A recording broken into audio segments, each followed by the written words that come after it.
పాదం నిన్ను అభ్యంతరపరచడలా దాన్ని నరికివేయము. 2 పాదములు కలిగి నరకములో పడవేయబట్టు కంటే కుంటివాడవై నిత్య జీవములో ప్రవేశించ మేలని దేవుడు మనకు తెలియజేస్తున్నాడు.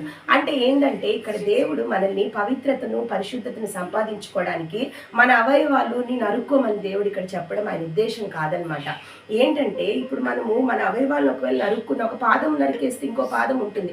2 పాదాలు నరుక్కున్నప్పుడు మన హృదయంలో ఉన్న భ్రష్టత్వము, మన మనసులో ఉన్న భ్రష్టత్వము, పాపము ఇవి పోతాయా? పాపం అనేది హృదయంలో గూడుగట్టుకొని ఉంటుంది కదా. దాని అర్థం ఏంటంటే మనం పశ్చాత్తాపం పొందాలి. వెనుకటి రోత జీవితం నుంచి మనం వేరుపడాలి, మనము తెగదింపులు చేసుకోవాలని దేవుడు చెప్తున్నాడు. అందుకే ఈ ప్రాముఖ్య సత్యాన్ని చెప్పడానికి ఆ యేసుక్రీస్తు ప్రభు సూటిగా ఈ వాక్యముతో మనతో మాట్లాడుతున్నాడు అనమాట. అంటే ఒక మానవుడు నరకానికి వెళ్ళడానికి అతన్ని ఏదైతే ప్రేరేపిస్తుందో దాని నుండి పక్కకు తొలగిపోవడానికి ఎంతకైనా తెగించేవాడుగా ఉండాలన్నమాట. అంటే నరకానికి పోకుండా ఆత్మను